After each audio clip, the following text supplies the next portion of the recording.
بسم اللہ الرحمن الرحیم۔ شروع اللہ کے نام سے جو بڑا مہربان نہایت رحم والا ہے۔ وہ یکتا ہے اور نیک لوگوں کا ولی ہے، اور میں یہ گواہی دیتا ہوں کہ اللہ کے سوا کوئی معبود برحق نہیں ہے۔ وہ اکیلا ہے، اس کا کوئی شریک نہیں۔ اور میں یہ بھی گواہی دیتا ہوں کہ حضرت محمد صلی اللہ علیہ وآلہ وسلم اللہ کے بندے، اس کے رسول اور آخری نبی ہے۔ یا اللہ ان پر اور ان کی آل پر اور ان کے تمام صحابہ اکرام رضی اللہ تعالی عنہم اجمعین پر اپنی خاص رحمتیں، برکتیں اور سلامتی نازل فرما۔ میرے بھائیوں اور دوستوں، میری ماں بہنوں، بیٹیوں، آج آپ کے سامنے ایک اہم وظیفہ ہے، اور جمعۃ المبارک بڑا مقدس دن آ چکا ہے، اور ربیع الثانی کا یہ چوتھا جمعہ ہے۔ جمعہ واحد ایک ایسا دن ہے جس دن کی اتنی اللہ کے قریب اہمیت ہے۔ اللہ رب العزت نے مسلمانوں کے لیے دو عیدیں بنائی ہیں، ایک کا نام عید الفطر ہے اور دوسری کا نام عید الاضحیٰ ہے، لیکن وہ سال میں ایک دفعہ آتی ہے، اور چھوٹی عید جمعۃ المبارک ہفتے کے اندر ایک دفعہ آتی ہے۔ تو یہ مسلمانوں کے لیے ایک بہت بڑی اعزاز کی بات ہے۔ اگر انسان صدقے دل کے ساتھ اس دن کو اچھے طریقے سے اپنے جسم کی پاکی کر لے اور اچھا لباس پہن لے اور خوشبو لگا لے اور مسجد کی طرف چل پڑے جمعہ کی ادائیگی کے لیے، تو راستے کے اندر ایک ایک قدم پر اللہ کی ذات رحمتیں اور برکتیں اور نیکیاں لکھتی ہے، اور اس کے درجات کو بلند فرماتی ہے، اور اس کے گناہوں کو بھی مٹاتی جاتی ہے۔ یہ دن اتنا مقدس دن ہے۔ میرے نبی حضرت محمد مصطفیٰ صلی اللہ علیہ وآلہ وسلم فرماتے ہیں کہ جو انسان پورے اہتمام کے ساتھ اللہ کے گھر جاتا ہے، تو اللہ کے گھر جا کر نماز جمعہ ادا کرتا ہے، تو ایک جمعے سے دوسرے جمعے تک جتنے انسان نے گناہ کیے ہوئے ہوتے ہیں، اللہ رب العزت اس جمعے کے صدقے اس انسان کے گناہوں کو معاف فرما دیتا ہے۔ سبحان اللہ، کتنا بڑا اعزاز ہے۔ اور اس دن کو اللہ رب العزت نے اتنا پسند فرمایا کہ اس نام کی ایک سورت، سورہ جمعہ 28ویں پارے کے اندر اللہ پاک نے یہ نازل کی ہے اپنے نبی حضرت محمد مصطفیٰ پر۔ اس کی فضیلت اور اہمیت بہت ہی زیادہ ہے۔ اس لیے میرے بھائیوں اور دوستوں، میری ماں بہنوں، بیٹیوں، اس دن کو خاص اہتمام کیا کریں۔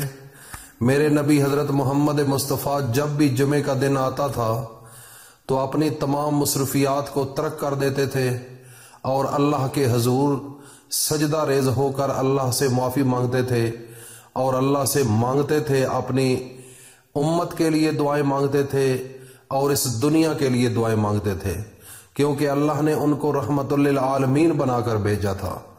تو انہوں نے یہ سبق دیا ہے کہ اے مسلمانوں، اے میرے امتیوں، جب بھی جمعہ کا دن آئے تو اللہ کے حضور جایا کرو اور اللہ سے معافی مانگا کرو اور اپنے گناہوں کی بخشش مانگا کرو، اور اپنے گھر کی فلاح و بہبود کے لیے اور تمام مسلمانوں کے لیے بھی خیر کی دعا مانگا کرو۔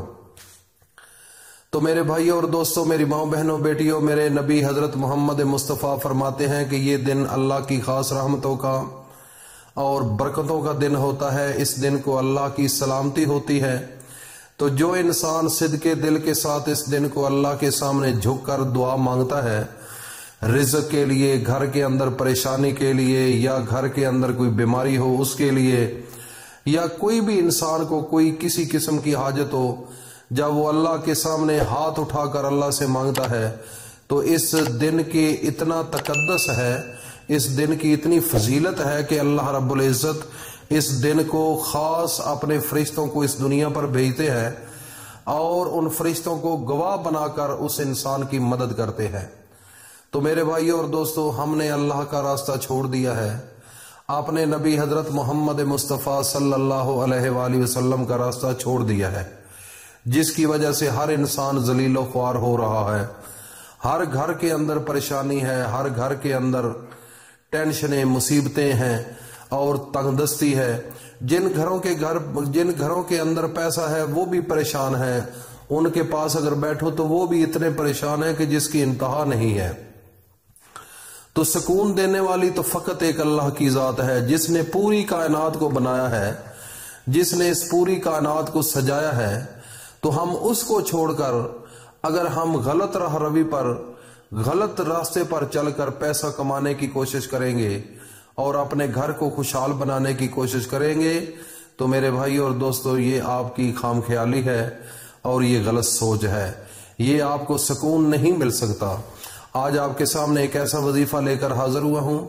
جن گھروں کے اندر تنگ دستی ہے، پریشانی ہے، تو یہ آپ نے عمل کرنا ہے. انشاءاللہ العزیز آپ کے گھر کے اندر تنگ دستی بھی ختم ہو جائے گی، پریشانی بھی ختم ہو جائے گی، بیماری بھی ختم ہو جائے گی، آپ کا گھر خوشحال ہو جائے گا.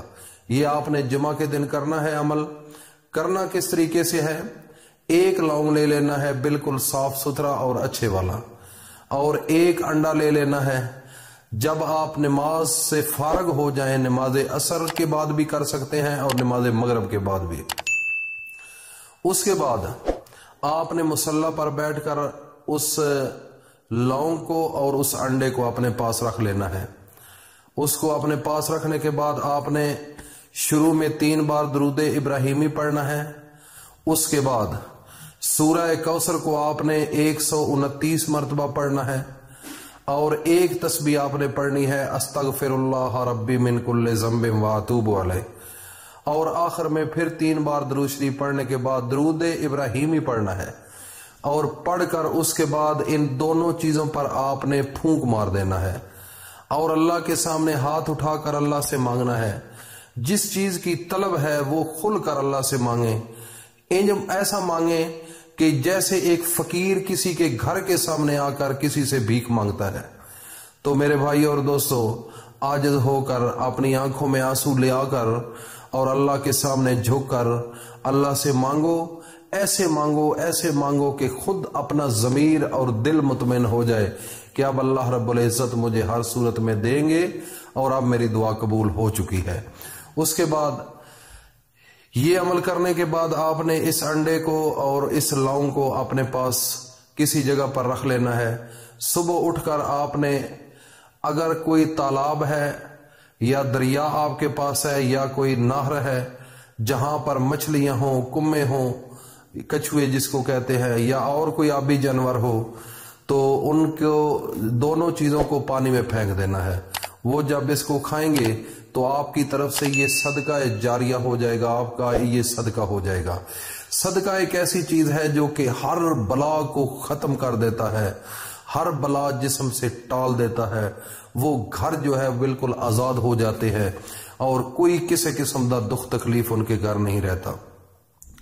میرے بھائی اور دوستو، جو ہی وہ آپ صدقہ ادا کریں گے اس کے بعد آپ کو پتہ بھی نہیں چلے گا کہ کہاں سے رزق آ رہا ہے، کہاں سے اللہ تعالیٰ کی رحمتیں شروع ہو چکی ہیں. آپ خود کوئی بھی کام کرتے ہیں وہ آپ خود حیران ہو جائیں گے کہ اللہ پاک ہمیں کہاں سے اتنا رزق دے رہا ہے. ایک دفعہ یہ عمل کرو. جمعے کا دن مقدس آ چکا ہے اور اللہ تعالیٰ پر کامل یقین اور بھروسہ رکھ کر اس عمل کو کرنا ہے. انشاءاللہ ایک جمعے سے دوسرے جمعے تک اللہ رب العزت آپ کو لکھ پتی نہیں کروڑ پتی بنا دیں گے. لیکن صدقے دل کے ساتھ اس عمل کو کرنا ہے اور اس کو صدقہ جاریہ سمجھو. اور یہ جب عمل آپ کریں گے تو آپ نے اکیلے کمرے میں بیٹھ کر کرنا ہے، کسی کے ساتھ گفتگو نہیں کرنی. اللہ پاک ہم سب کو اس پر عمل کی توفیق عطا فرمائے. السلام علیکم ورحمۃ اللہ وبرکاتہ.